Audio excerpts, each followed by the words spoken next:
everybody. This is Tippy. And this is Joe. And you're listening to the Tippy Jo Show. Sponsored by BetterHelp.com/The Barn. Hey, everybody, and welcome back. It's Tippy and Joe here in the Tippy Jo studio. And tonight we have with us Ryan Sales. Hi. How you doing, Ryan? Good. Now, before we started rolling, you said you were a little nervous. Still nervous? Always. All right. Here's what I want you to do. Take all your nerves. Just give them away. They're those people's now. It's not your problem. I don't want that shit. No, Keep it's not it. ours. They're theirs. Now, you're nervous. It's okay. Not you, though, right? Right. Yep. So how you doing today? I'm fine. Yeah? Yep.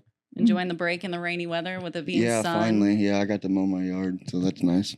That is nice. Yeah. It is nice. I don't mow the grass, so, you know. I don't know. I feel good after mowing the grass. Yeah, I really needed to. I got in trouble. Oh, that's too funny. Because it was too high? Yeah. Oh. It was my first time this year mowing it. Dang. So, yeah, you was a little late on that, I'm sure. Oh, yeah. Sneaks up on you, though. Yeah, I only got to mow the front yard because then it started raining, so I got to do that probably tomorrow. Yeah. The backyard. Shoot, dang. Hey, Ryan, let's talk a little bit about you. So you are a local musician. Yes. You've been playing in the area for a couple of years now. Yeah, I've been playing out for a couple of years. Mm-hmm. Yeah. Now, I asked you earlier because, you know, you kind of just popped up on the radar here not that long ago.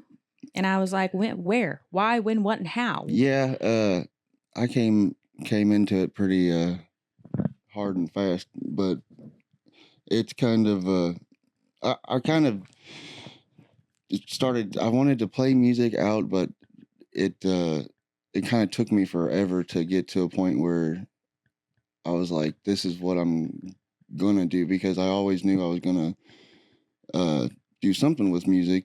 I played it my whole life, and at sixth grade I got a fiddle from my grandpa for Christmas, and I learned it in time to play the sixth grade talent show. And I got second place next to a 3-piece band that did Green Day. So of course, like, they were gonna. Yeah, that's so cool. It was neat because, like, I mean, now that I think about it, it's like a sixth grader in the middle of a gymnasium playing, screeching playing out. a fiddle. Yeah. By yourself. That's impressive. Screeching "Oh Susanna," but barely getting it out there. Then, like, it's deathly quiet, and then just all the kids just went crazy. Yeah. I think pretty much because they probably never seen a fiddle, let alone one of their classmates play one, because nobody knew I did it. And then the next year I got a guitar, and it just took off from there. So, yeah, I mean, I music was always so. It was integrated into me through my family. My grandpa, my whole family, they played.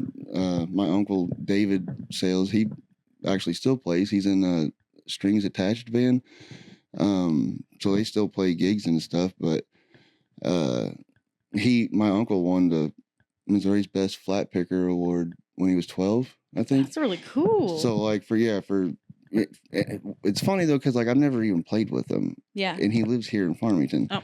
I mean, I see him all the time, but I'd love to, but it's just never happened. But it's kind of crazy how much music is instilled to me that much in my family that he still plays. I play out now, but we've never played together. It's kind of funny to think about.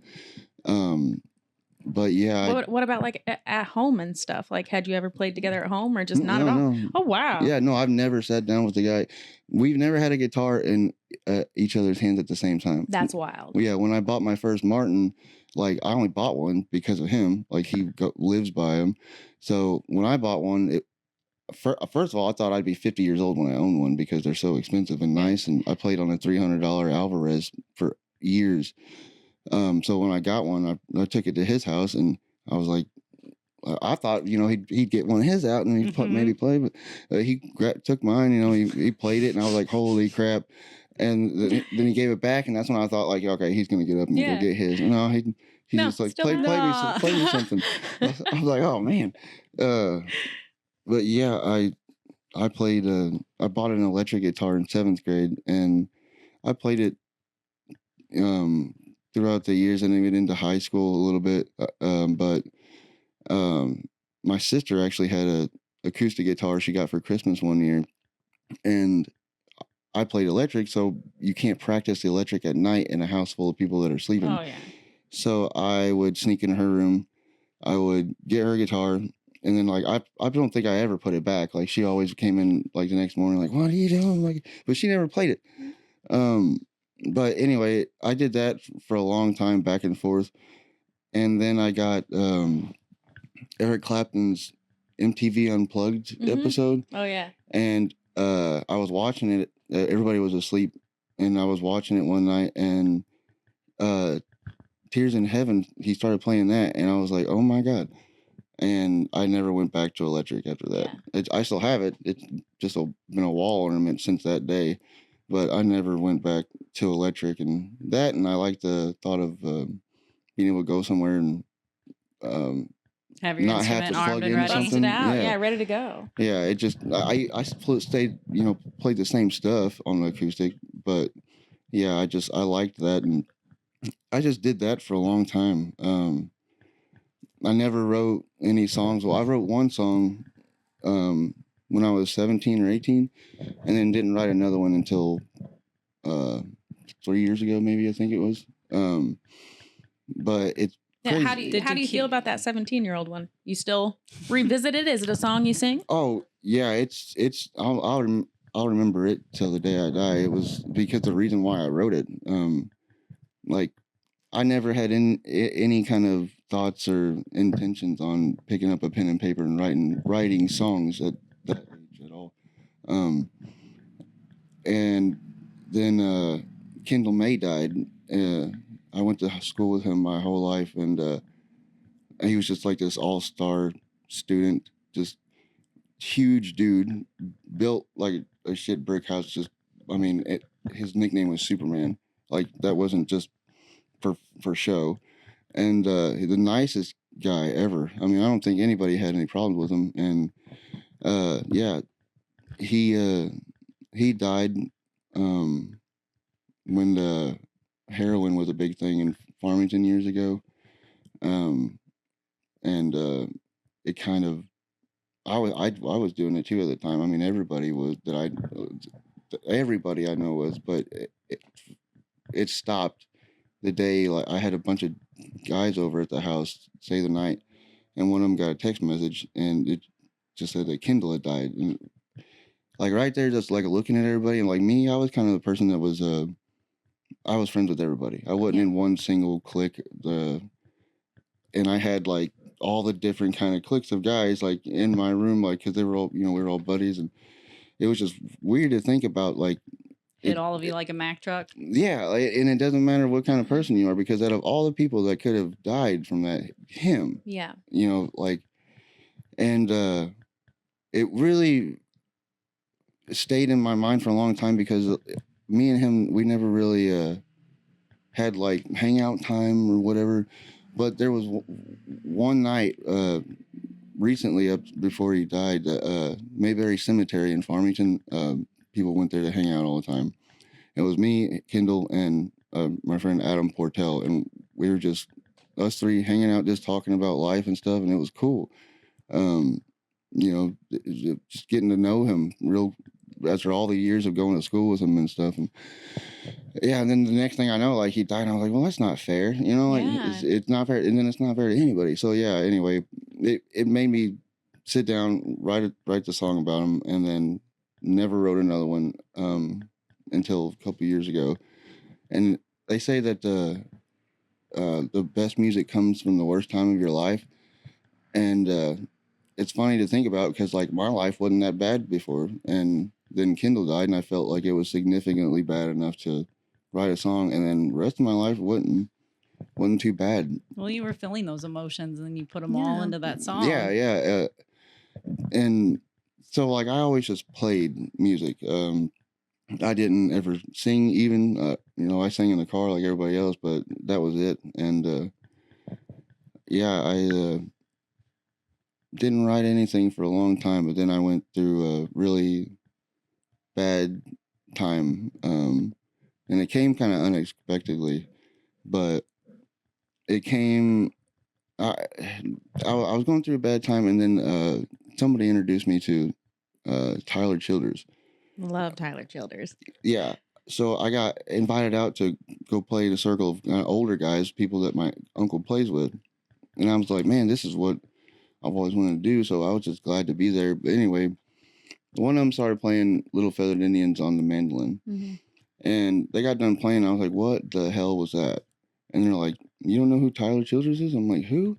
And they're like, do you know what red dirt is? I'm like, what is that? Mm-hmm. So that night, my life changed. When I was driving home, I turned on Pandora and Tyler Childers radio. And by the time I got home, I mean, there was so many artists and songs. New artists you just discovered, huh? Yeah, and I lost all faith in country music. Never thought about it at all. I had no faith. I feel that though. Like I understand that. Like Brooks and Dunn and all them all day long. And then the time once it turned pop. Brad Paisley, about the time he came around, Mm-hmm. like no offense against that guy himself, you know. I mean, in case you're watching Brad Paisley. Right. No offense. He's got some good songs, but it was around that time it started to change. So then that's the same time that I quit listening to radio altogether because it always played the same stuff. You know, I'm like, if I hear Nothing Else Matters one more time, like, then nothing else will matter. Yeah, I'll get the Metallica fans after me, but like, it that's just how I feel about it. And somebody that like is a metalhead, like I love metal. The only concerts I ever went to were all metal shows up until I got into the country stuff, which of course now the country shows I pretty much go by myself because my friends are all still into metal. But like I liked all music. My dad was born in 1953, my mom's 1965, so I got all of it. Mm-hmm. And so yeah, country music was just gone for me. Yeah. So I start listening to Sturgill Simpson, Tyler Childers, Ryan Bingham, Cody Jinks, like all those guys. And I was like, what? It got me thinking, like, what? First of all, where has this stuff been at? Mm-hmm. Because a lot of it been out for years. Yeah. You weren't listening to the radio. Yeah. It was on the radio. You weren't listening to the right stations. Pandora station. Yeah. Because, like, if you turn on J98, you're not going to hear those guys. Yeah, Any true. of those guys I just said. Maybe Tyler's, one of his famous like it used ones, to be like underground. Yeah, you know? and a lot of it still is right now. And it's crazy why they won't get airtime. But it was like really got me, it like rejuvenated my whole outlook on music altogether. So I started like covering songs, which I never, I learned songs, but I never tried to sit there and like sing with them or anything, which when I started doing this, like I still didn't have my voice yet. And I started trying to cover the songs. And then one day I was going to work and I was pretty sure it was White House Road. And I was like, screw it. Like I like the way they sing. And Joe Cocker is one of my biggest like influences as far as singing wise goes. I always tried to sing like him, like by myself, But yeah, one morning on the way to work, I just went for it. And then the first words I get out, I'm like, what the hell? Like, I was surprised. You should have seen me. I was like, what? There's no way. And then like I do the whole song and I'm like, and I felt like it was easy to sing like that. And so my voice that I found is just like raspy stuff that people I love that. Apparently love, yeah. Rasp is like the best. If a song's got a raspy voice in it, like that's my jam. Yeah, and I didn't ever know, I mean, that's completely understandable though, because there are things, a lot of people are that way. You tell yourself you can't do that, even though you've never tried it. Like I always said, I told the entire world, anybody asked me, I'd be like, oh yeah, I can draw, but I cannot paint. I am not a painter. Yeah. But I just literally never tried. And then once I tried, I was like, oh shit, I'm a painter. You know, like same, you know? Yeah. And the excitement, it's like, now I want to show somebody this. Yeah. And so I went to, I lived like 30 minutes outside of Fredericktown in a log cabin for a year, but I was right next to Millstream Gardens. And I went there. I went there. I was big fishing. Like I haven't been fishing in a long time, but I was huge in it. So I go there to fish. So I took the guitar down there one day and propped the camera up, and I was like, I did Little Feathered Indians because it was the first one that I heard, and so I was listening to it a lot. And then I posted it, and I'm pretty sure that's the first video of me playing guitar that I posted. And then I did another one. Yeah. And then did another one, and it just kept going. And like my voice, you can even tell from the first video to now, like I really, like I realized that was my voice, and like that I was going to have to go with it. Like so many people are like, oh, I want to hear you sing clean. I'm like, it's harder for me to sing clean than it is to do the raspy stuff. That's what caught me off guard, because when I would try before, like try to sing like Breaking Benjamin stuff, like going in, I'd be like choking in the car, like because I was trying to sing like somebody else. Yeah. And then it's funny to realize that like I was a bit similar. You just gotta find it. And then like that morning I found it, like I was hitting the diaphragm and everything, and I was like, holy shit. Good feeling when it comes out. Yeah, right, because I always said like, if I could sing like anybody, I'd want to sing like Joe Cocker, and then and you're like, holy shit, I can. What is happening? Yeah, it's all about. Let me try.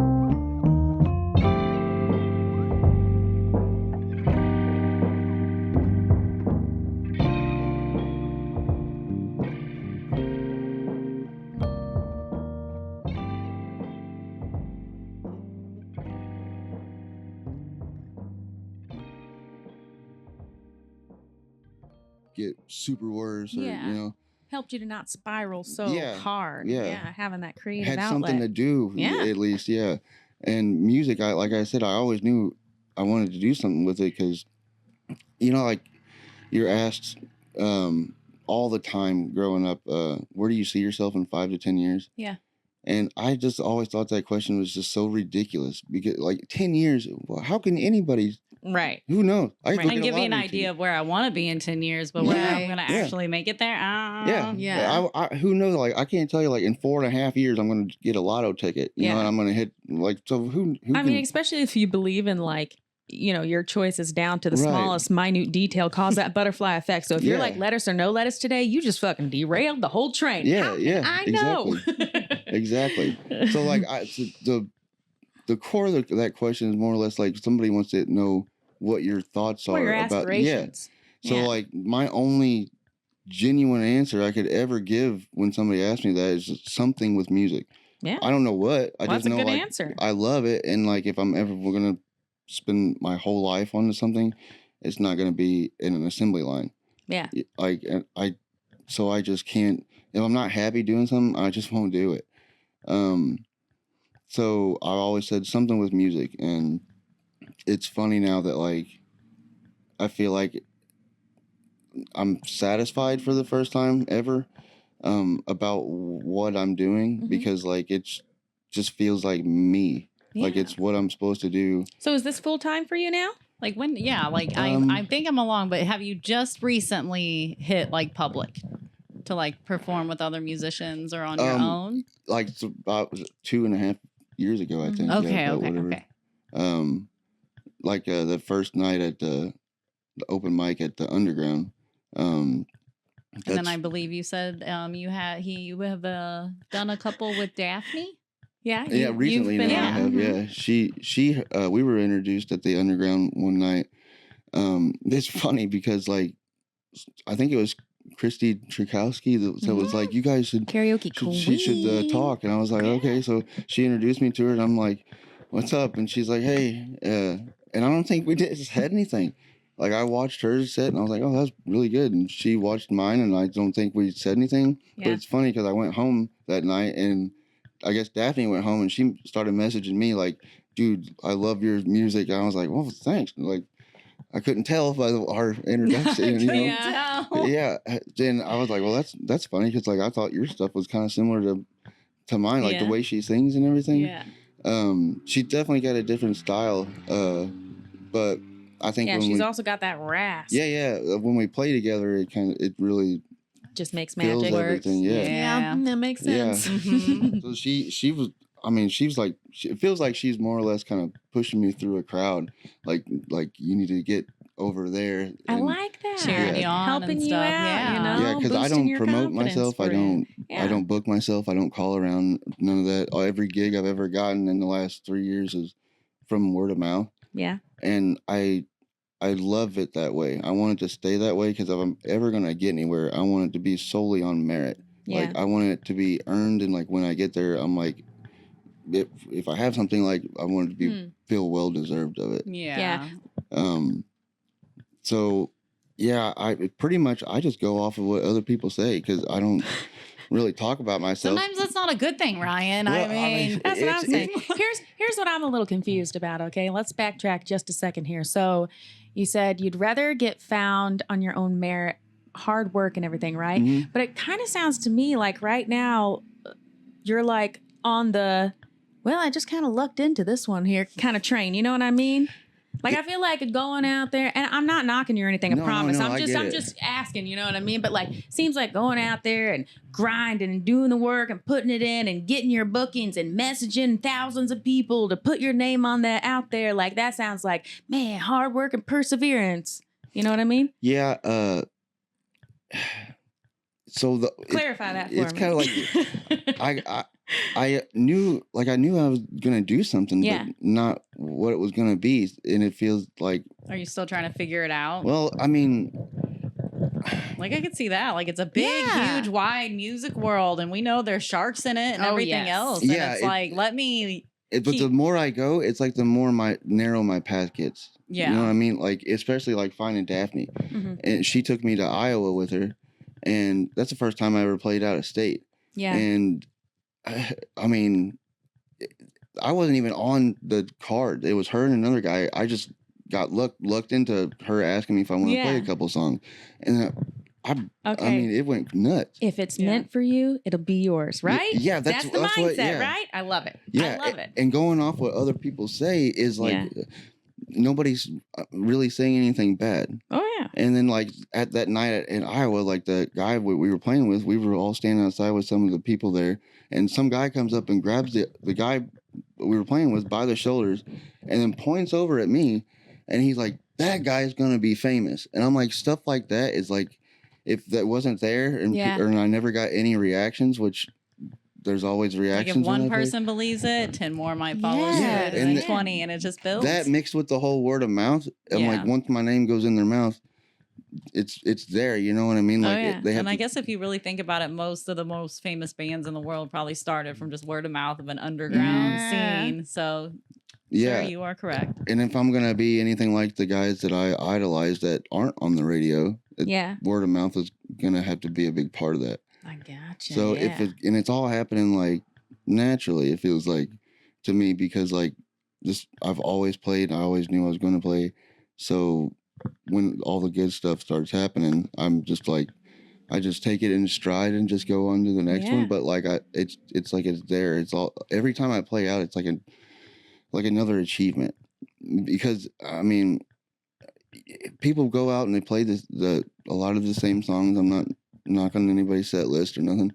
And then like I go up there and I'll start playing, and then like I'll see people stop their everyday bar conversations to turn around and be like, who is this guy? And that's oh my god, that's the coolest thing, to be able to pull a crowd away from what they're doing, because people are in their own world, and a lot of times, especially if you're playing in a place like, I mean, you were in Sandtrap, that's kind of a restaurant and bar, so a place like that, people are there for food and for conversations with their friends, and if your music is good enough to make them say, hey, you're no longer background noise, who is this?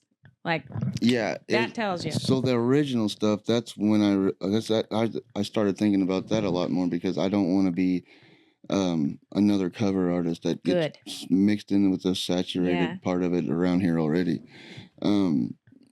So I've always, I knew I wanted to, I was still in that mindset of like, I'm playing music now, but what can I got to do something to stick out more. Like my voice is pretty much what I got as far as sticking out wise, but like something else has got to be, it can't just be the voice. So I was like having a really bad anxiety day, like and I've just recently been so clean. I was getting sober,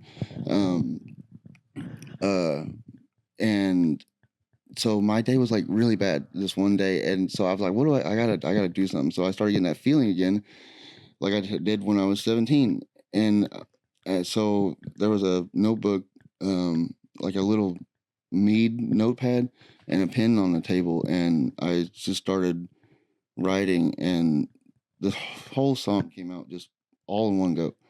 And I said I was actually like cried after I did it because I was like, oh my God, this is a song, and I like it. I really like it. Like it said a lot about what I was going through. So I wrote that, and I kind of sat on it for a couple of weeks. There was like one line in it that I was like, I don't really like that, but that was the only thing I could ever think of.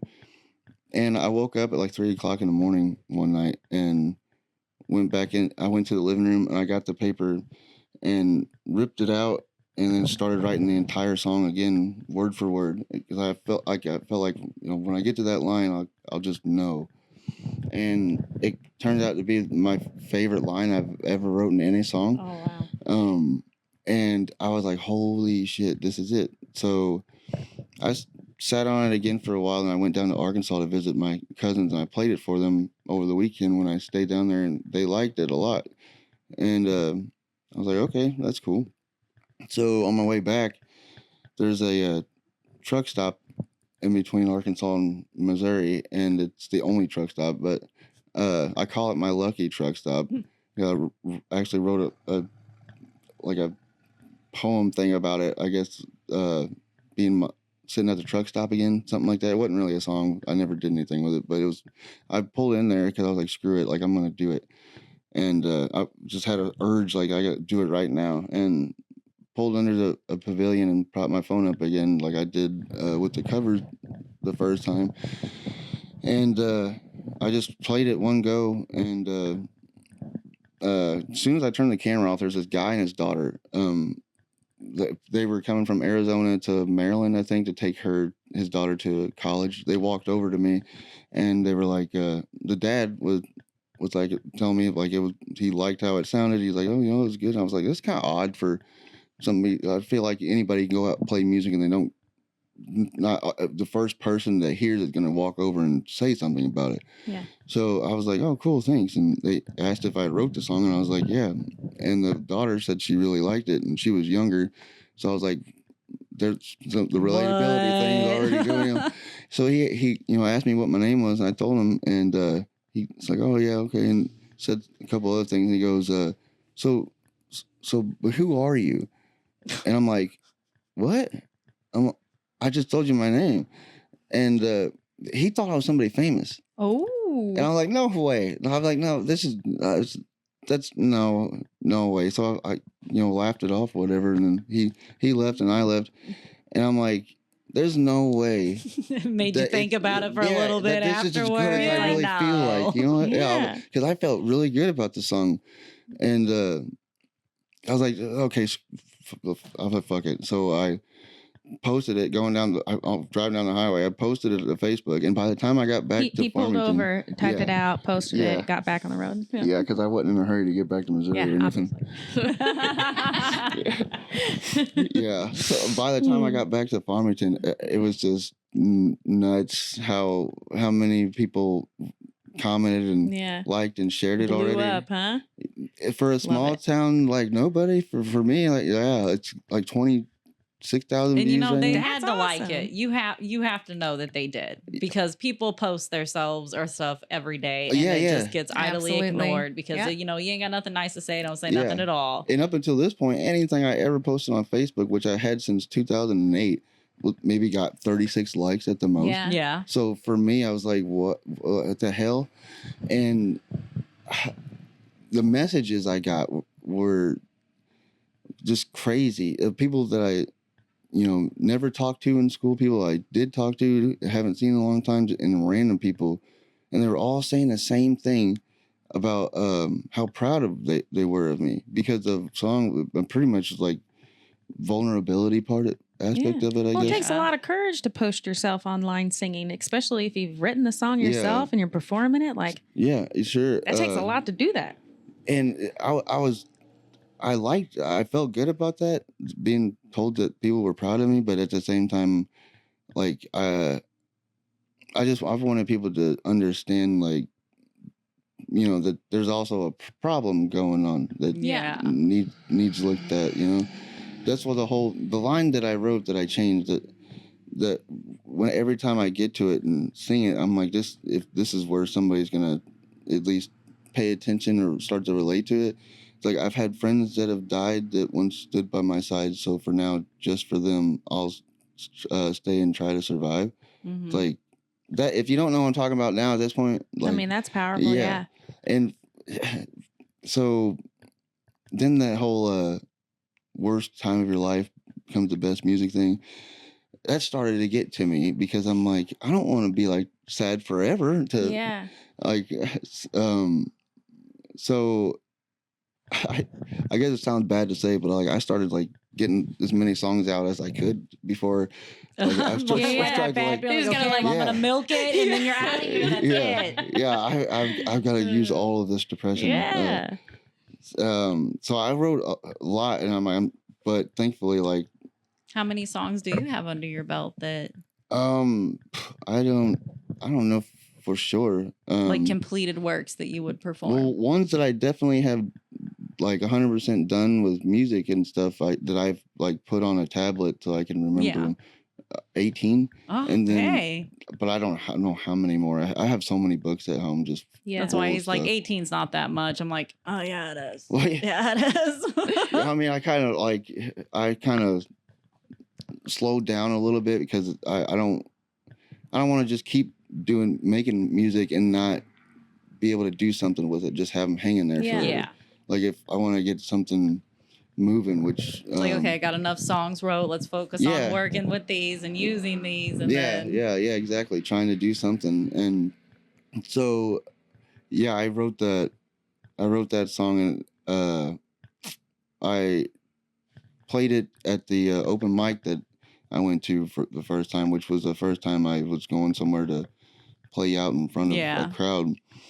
Thankfully, there wasn't that many people there, but I went there and signed up, and I was supposed to play 4th or 5th, and it just has a lot to do with how I keep playing music, because I just follow the signs that are obvious and good. Mm-hmm. So I was supposed to play 4th or 5th, right? Well, what came up to me and they're like, hey, the guys that were gonna play before you left a flash. I don't know what happened, but they were like, can you play first? And I'm like, what? Well, first, yeah, bumping me up one, okay, but why I gotta go first? The first night that they had open mic, and I was like, I thought about it for a second, but I just yes, I'll just, especially if I'm in a situation like that and I can't think my way out of it real quick. Yeah. It's I'm just a guy and a guitar, and I got both of them here, so yeah. So I played a few covers, and then I played the song that I wrote, and the next day, Chad Winch messaged me and said that he wanted me to go on his podcast sometime and do a cover song and that original that I wrote. Mm. Well, I think I guess he was there that night and heard it, or some I don't know how he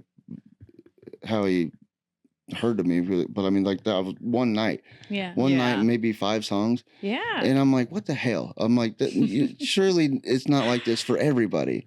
And so I just keep going with it, and I went. He did that for me, which was cool. That was my first podcast ever, so that was really cool. And he's actually the reason why I have a shirt that says yes. We were going to bring this up, this beautiful shirt that's right here. We got it rolled up, but explain the tale behind the Where's Ryan Sales shirt. I think he gets the credit, but I don't think he realizes how unintentional it was. Well, he gonna learn today. Yeah.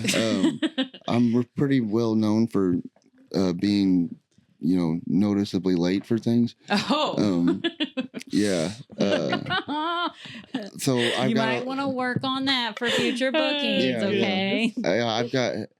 I'm always there for the gigs. That's all. One thing. But anything else, I've always fashionably late. Always got for some friend or somebody wondering where the hell's Sales at, Yeah. So Chad said that about a video that was on Facebook.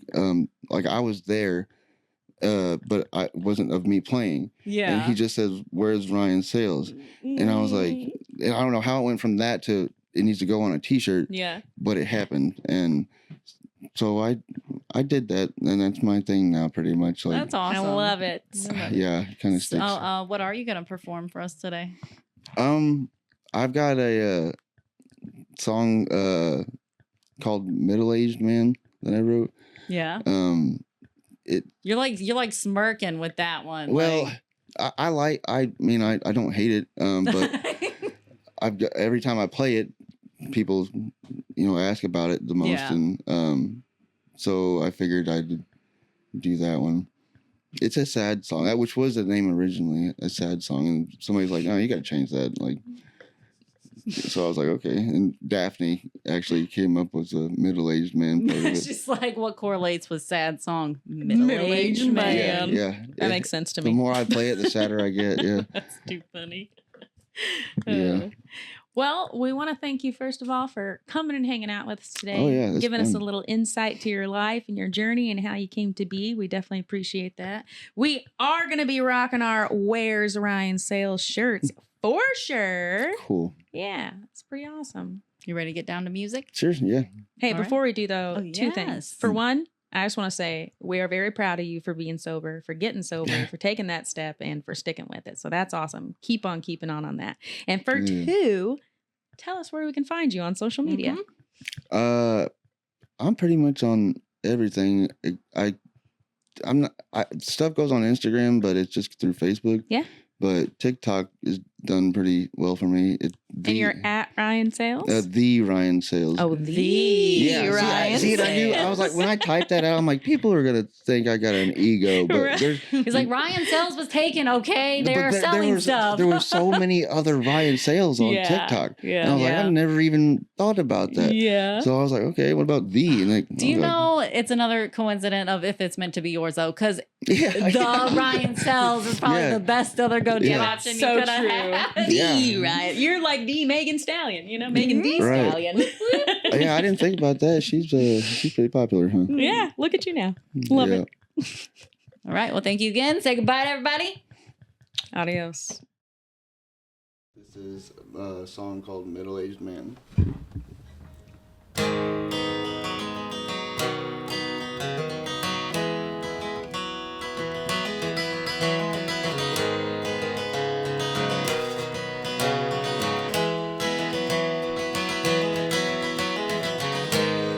How can I live? How can I keep this up? Waking up is a gift, it's never enough. Scared for my life and don't know who to trust. I'm a middle-aged man now, still finding his strut.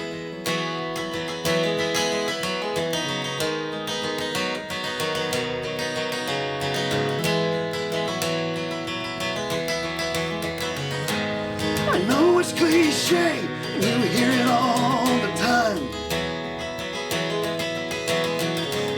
If it wasn't for the music, I'd already died. If it wasn't for the music, I'd already died.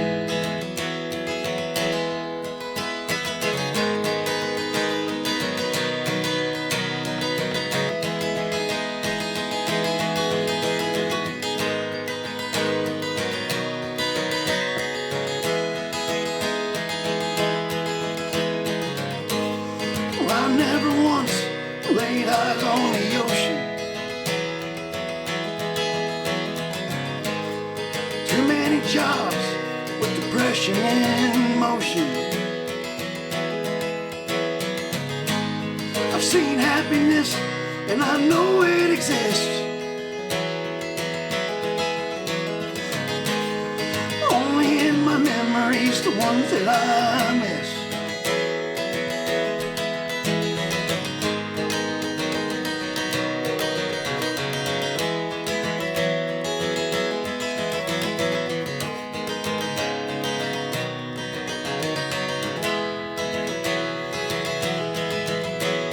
I know I'm gonna die sometime. Why is it always on my mind? Scared to love, fight to breathe. Someone save myself from me.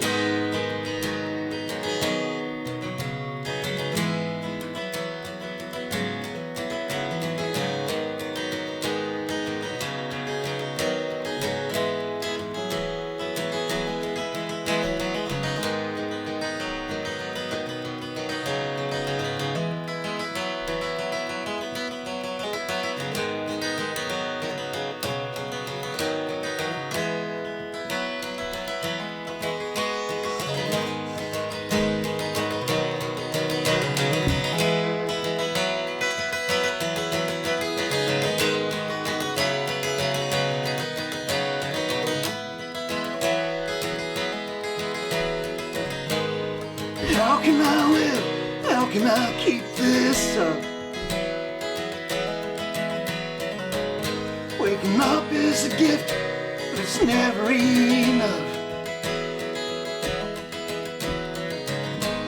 I've seen happiness, and I know it exists.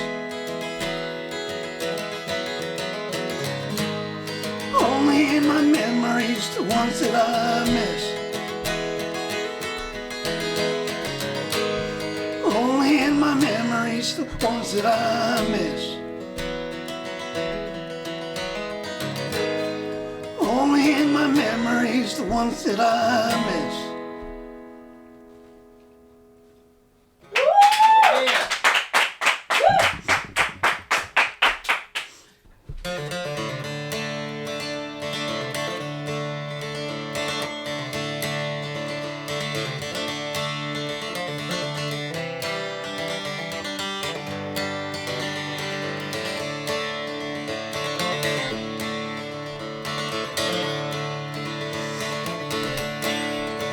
I just wanna drive till I can't stand the thought of you anymore. If I didn't, I'd be sitting on the ocean floor.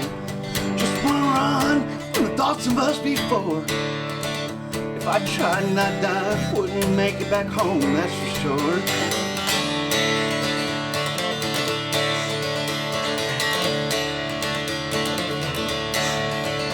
All I got is my car and this guitar. If you know me, you know I'm awkward, quiet, and I don't go to bars. Spent a lot of time sitting here and thinking, wondering how the hell I even made it this far.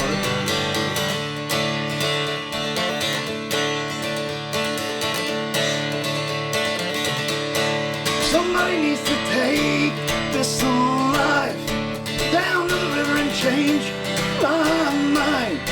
Take my hand and hold on tight, 'cause I'm looking for the light. Somebody needs to take this life down to the river and change my mind. Take my hand and hold on tight, 'cause I'm looking for the light.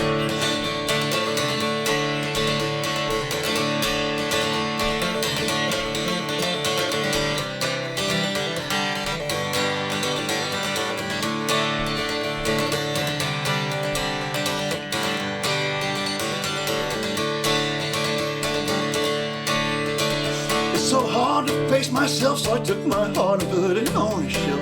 Hurts too much to use it. One day I may take it down, just to let someone abuse it.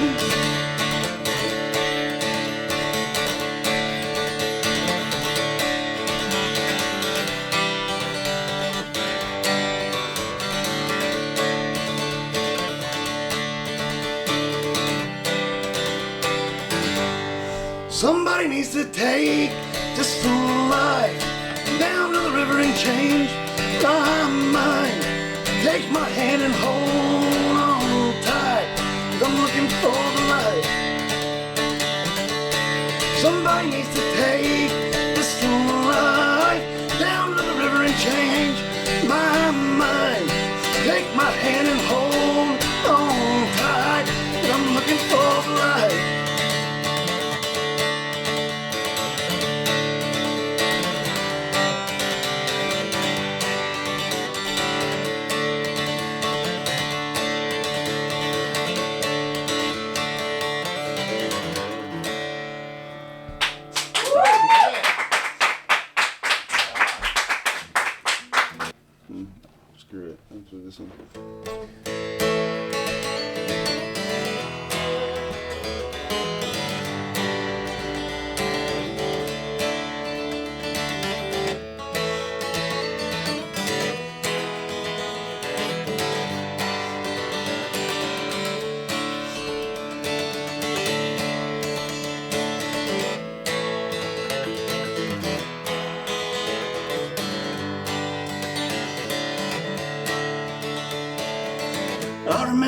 used to laugh back before I lost everything I had.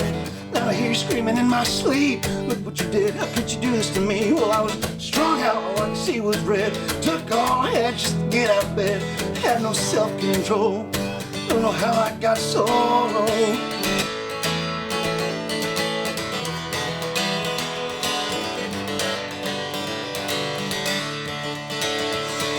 Flying through my days like an F-16, lying through my teeth just to get what I need. Didn't have a dime, couldn't tell you the time. Got my ass on track and I ain't looking back. Fell strung out, all I could see was red.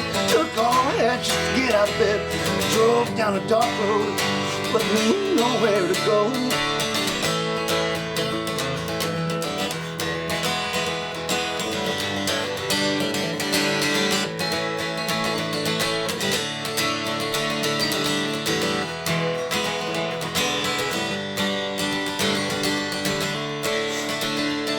My nights got better, I'm not losing sleep. Maybe it's the pills I've been prescribing to me. Still have ADD, you won't take that from me.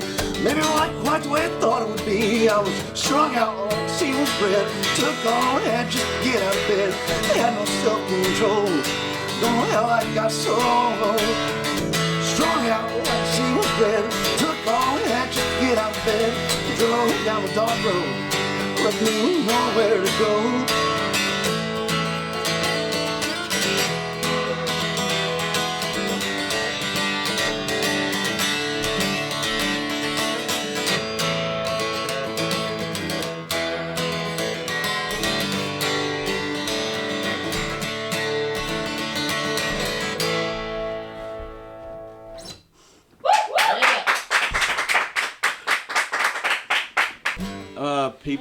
People, places, and things. All right.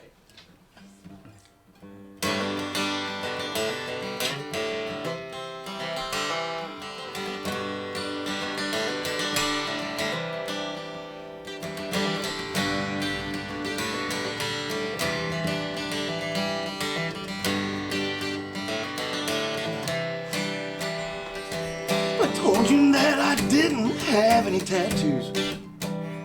Would you smile or just say that's some bad news? I said my past was one I lived too fast. Would you look at me with judging eyes or stick around and learn? Find out why.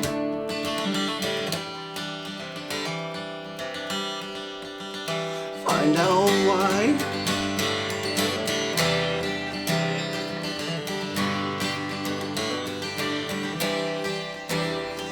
I always knew I wanted to write songs about my life. Hell, where could I go wrong?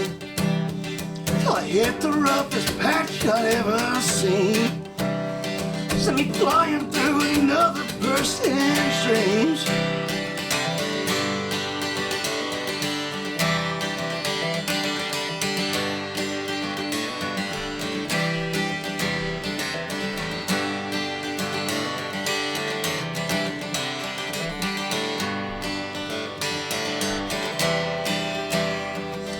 Done so much for being 34.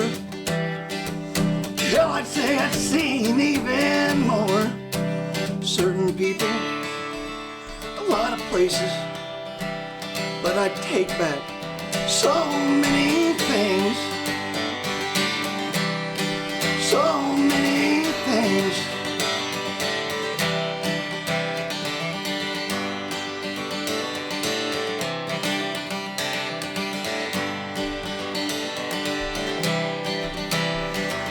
Nights that I spent trying not to break down, and the days that I spent dying just to straighten out. Don't compare to when you said goodbye. At least I made it out, I'm still alive.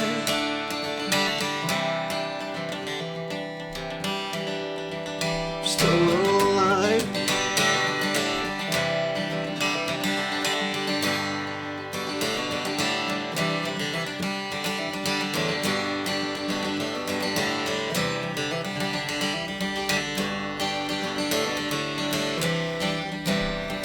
I've done so much for being 34.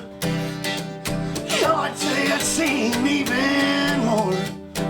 Certain people, a places, but I take back so many things, so many